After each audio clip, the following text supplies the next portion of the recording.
Welcome to Story Chats at Inspy Romance. I'm Elizabeth Madry, and I'm here with my two co-hosts. I'm Narelle Atkins. I'm Valerie Comer. And today we are talking about CCR Set in Texas. Texas big.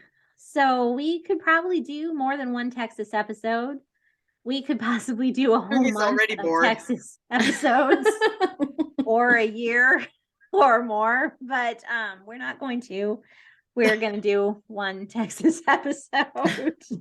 For now. I'm sure it'll come back around in a couple of years. Probably. But I did think it would be fun. So when I say Texas, Valerie, what do you think of? Well, of course, I think ranches, but I also think big cities and I think beach. So there's quite a bit of scope. It's a big place, I hear. It is. Narelle, what do you think when you hear Texas? Definitely Cowboys, but also NASA. You've got NASA down in Houston, beaches, really bad hay fever when I was in San Antonio is what I think of when I think of Texas as well. Yes, but I think it's one of those places that has nearly every sort of geographical thing you can look for, because they get snow as well in Texas, don't they? Sometimes. It can snow in parts. Yeah. They don't really have mountains though, do they? They don't really have mountains.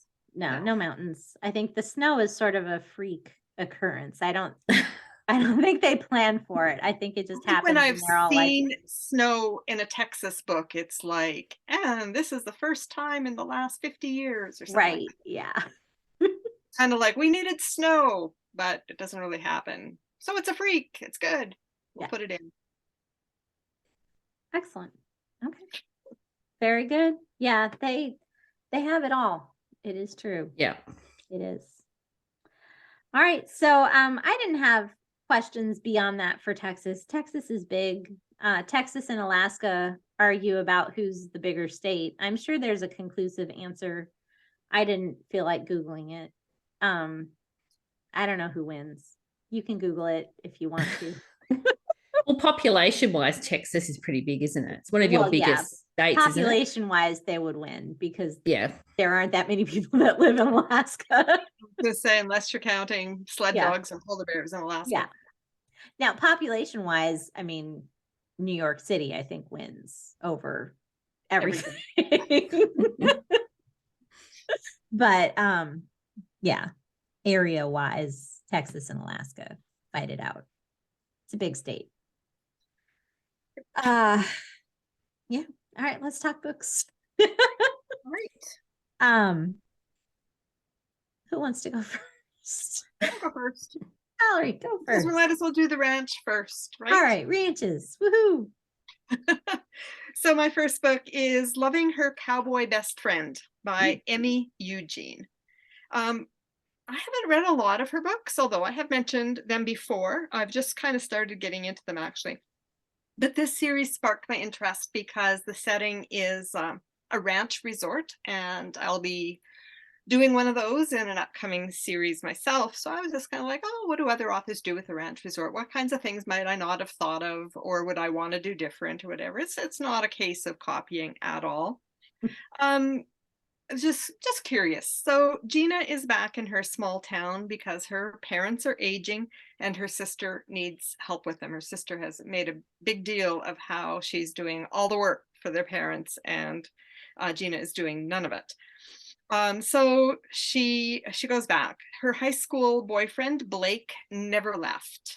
Now he's running his family's guest ranch and he needs a pastry chef. Spoiler alert, my resort ranch is not going to need a pastry chef.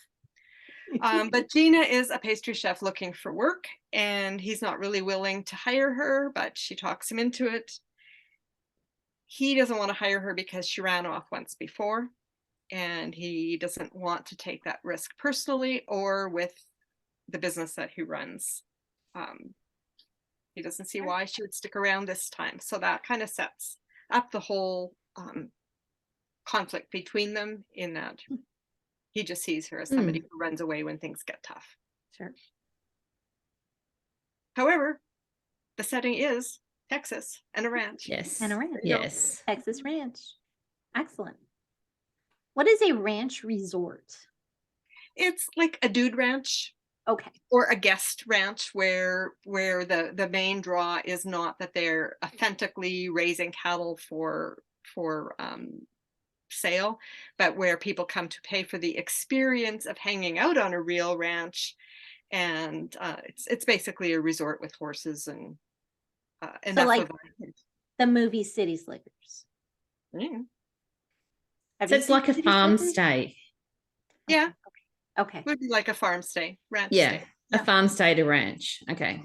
Yeah. So like you have to muck out stalls and you go on horseback rides and yeah, you may or may not have to muck out stalls, right? Okay. It depends probably on your pay grade.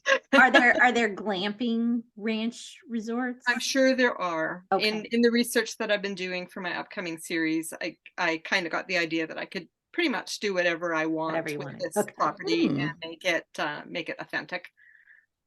Well, So this is a whole new world to me. So yeah. Cool. Well, look forward to reading all about it when you beta my new upcoming series. I will. Narelle, what's your first one? Well, I won't talk about ranches yet. I'll save that. But my first one, the one I thought of first, is Tacos for Two by Betsy St. Amant. So we did a whole episode where Betsy visited and talked about this book. So I'm not going to go over the synopsis. But basically, it had the food trucks and it was about tacos and cilantro and Tex-Mex versus traditional Mexican food. And I think, and Tex-Mex is something I think of in terms of Texas as well, in terms of the food influences. So that's probably why I've picked this one up for the episode. But it was a really fun story. It was the You've Got Mail trope, this one, that I didn't pick up when I read it. But of course, later when someone said it, it's like, oh, of course it's You've Got Mail. Yes. Yeah, it's a really fun rom-com and I really enjoyed it. And it's set in northern Texas. I think it's on the side towards Louisiana. Would that be right? Is Louisiana next to Texas? Or I can't remember. I get my geography mixed up. But it's sort of on that northeastern side of Texas, I believe, is where this story is set, in a small town. I remembered that it was Texas, but I didn't stop to think about where in Texas exactly it was. I did not remember that it was in Texas at all. So here we go. 0 for 3. Well done. So my first one is Her Second Chance Forever Groom, which has been retitled since I first talked about it on this podcast. It is by Lorana Hoops. I don't remember what its first title was when I talked about it, but it's about football hero. So when we did our sportser episode, our sports hero episode, this is Emmett Brown returning to his hometown before the football season kicks off, and his I don't remember if she's his high school sweetheart or college sweetheart, is still there and she wants nothing to do with him, but Emmett has resources that can help her provide for her sick son. So she grudgingly allows him to help. And it's a cute second chance. And it's Texas and football is they go together like things that go together. My mind is like cinnamon buns and like tonight. They go together like bagels and cream rolls cheese and icing. Yeah, right? yeah. So they are definitely in Texas, and it's a cute, sweet romance.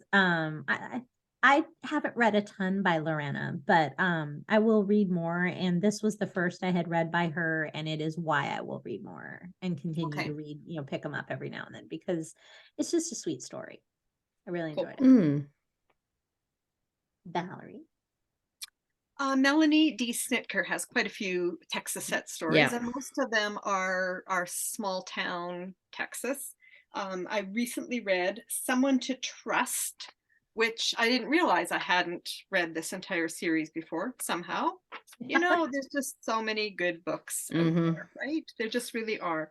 It's set in a small town near Dallas-Fort Worth. It's the second book in her Love Interrupted series about a group of friends who were raised in the foster system. And they've become a found family. So if that's a trope that you like, then you'll want to check out this whole series. Brooke is thankful to Chess for helping her and her brother get back on their feet off the street years ago, and she's had a crush on him forever, but he doesn't seem to feel the same. Of course, it's more complicated than that. I think the most difficult thing in the story is that Chess does not have faith at all, and personally, I feel like Brooke should have backed off more than she did mentally and emotionally because of that. But because she is a believer, they did work it out, happily ever after and all that. So good, friends to more, and found family and all that good stuff. But yeah, Melanie's a good author. Yeah. We enjoy a lot of her books. Narelle. Well, Melanie was on my extended list. I had so many books for Texas. It's like, what can I give you 40 bullet pointed them? Yeah. What do I distinctly remember? So I'm going to pull out one that I've talked about before, which is The Last Summer by Brandi Bruce. And I've mentioned it in multiple episodes. And I think Tony Charlo's also mentioned it when she's visited with us. And we did talk about it in the Love Triangle episode if you want to find out more. But this one is based in Texas. It's a group of friends. So think of the sitcom Friends and that sort of series and move that into a book with an ensemble cast. And I really enjoyed this story. And it was, it was a hard book because you wanted both girls to get the guy. And it was one of those love triangles, people have very different opinions. I love this particular love triangle. And the person that didn't get the girl got the guy. The girl that missed out got the guy in the next book in the series. So it all worked out well. No. And it's a non-cowboy Texas setting as well. And they went to a lovely house on the lake. Now, does Texas have many lakes and stuff? Is it known for that? Because I probably didn't really think much about whether Texas was a lake place. Known for it. There definitely are, like on the eastern side. The West Texas is more deserty, is my understanding. But eastern and some of southern, like San Antonio has the river and and then there are man-made lakes, all kinds of places. But so it varies, but there are lakes. Yeah, and there's a lovely lake house setting in this book. That's one of the things I remembered. Yeah, pardon. I don't think it's known for having lakes. It's not like if you think of someplace known for lakes, that's like Michigan. Yeah. That's not Texas. But which doesn't mean there aren't any. No, it doesn't mean there aren't any, but it's not known for them. Yeah, so I thought, let's go to a setting that's not a ranch. So that was this book. But it's a good book. If you like love triangles, go read The Last Summer by Brandi Bruce. That's like, nope. Although knowing that the discarded heroine gets her own hero afterwards helps. Poor discarded hero.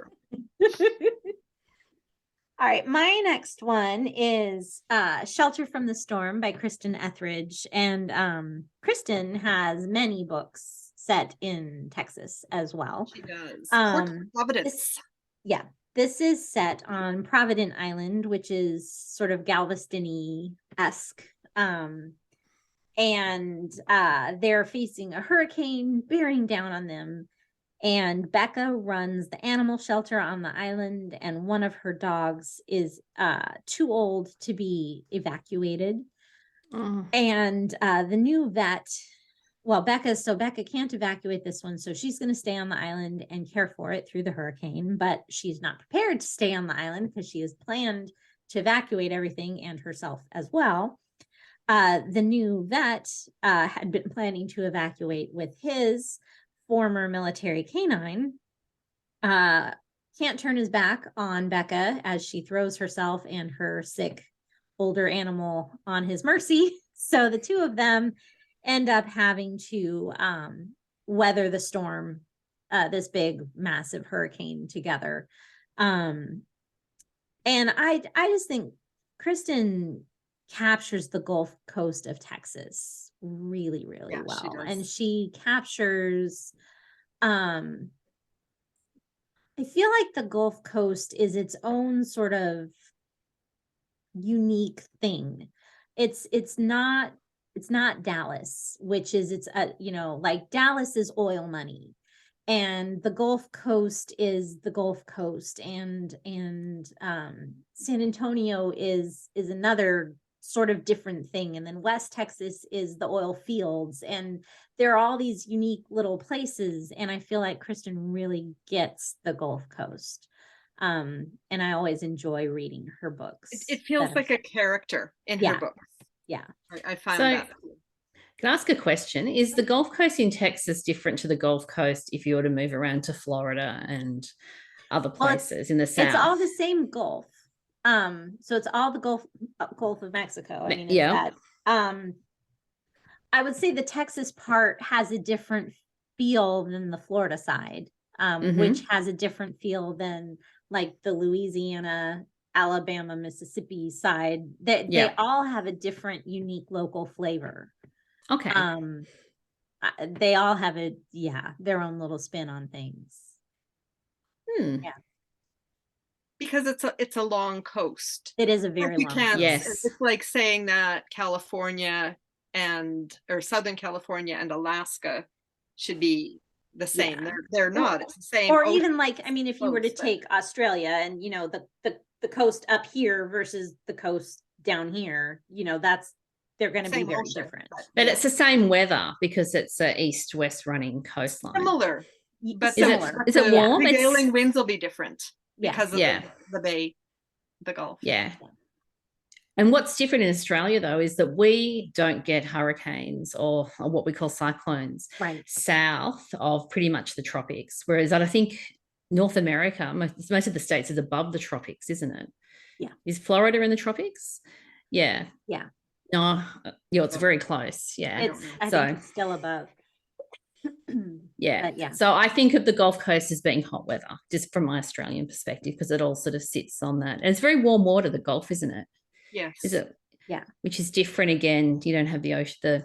We have the Southern Ocean currents, which is like the East Coast, West Coast US is affected by the Alaska northern ones. Yeah. Yep. Do you have more? I only chose 2. Oh, I have more.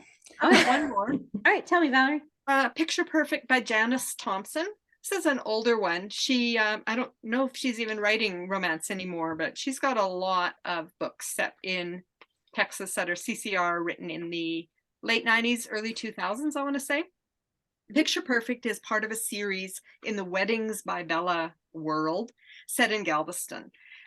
So in this one, a wedding photographer, Hannah, gets her big break to be noticed by Weddings by Bella, the premier wedding coordinator boutique, but she finds herself with both a bridezilla on her hands and a rival, Drew, who is opening a photography shop nearby. But there's a lot of Galveston, a lot of Texas in the whole series, and I read probably everything that she created in the Weddings by Bella world at one point, and really felt like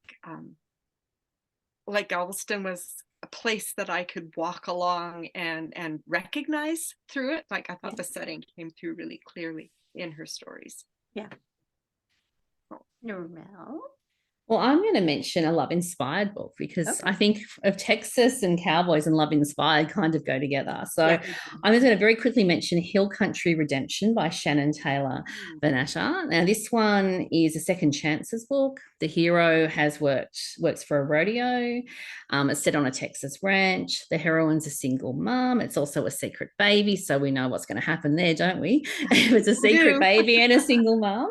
And the 7-year-old Jada is just adorable in this book. And basically, the father, when they were teenagers, he worked on the ranch, and of course stuff happened, and she disappeared to the city hiding a pregnancy, and then her father's passed away and she's now back at the ranch. She's inherited it, et cetera, et cetera. So that was a fun story, and it ticks all the cowboy Texas boxes, and you've even got rodeos in there as well. I remember reading that one and enjoying it.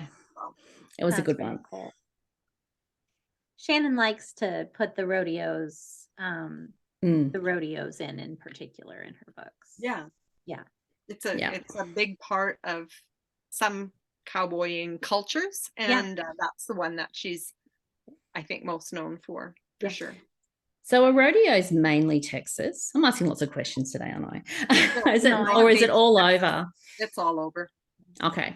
It's big all through the Midwest and West and into Canada. Mhm. Big there too. Yeah. Canada Cool. too. Okay. Oh yeah. I don't think of I don't know why. I don't think of Canada and rodeo.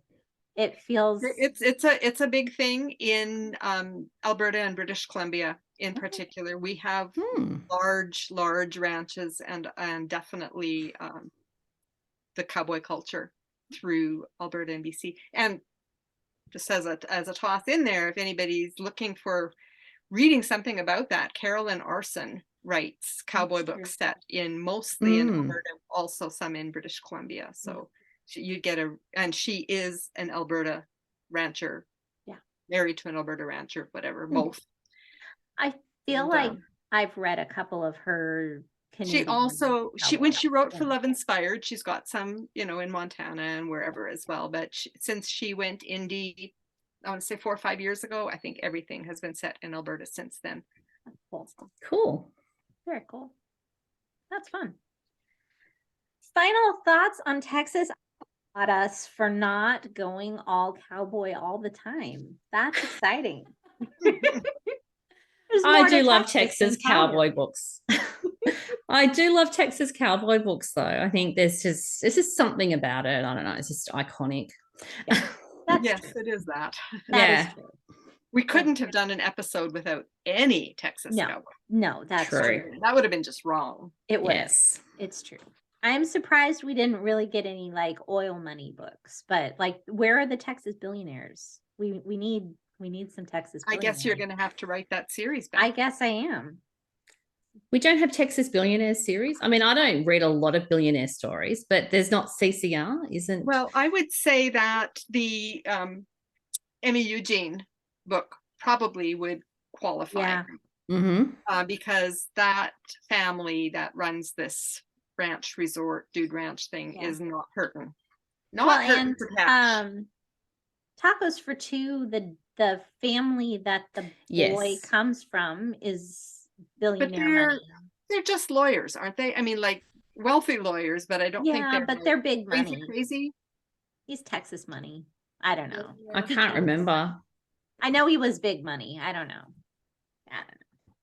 Yeah, no, the father, I think, owned the law firm, or the grandfather. Okay, there was definitely a lot of money there because he took off to the same thing as billionaire money. No, but it's still lots of money. So kind of more money than I'll ever see. Right? Yeah. All right. Let us know what Texas book we missed that you think is, pardon me, the ubiquitous Texas book. Yeah. And you can leave that comment on our Facebook page or on the YouTube channel, whichever makes you happy. And thank you for joining us while we talked about Texas books. We will look forward to seeing you again next week. In the meantime, don't forget to fall in love with a good book. Thanks. See you, everyone. Bye. Bye, everyone.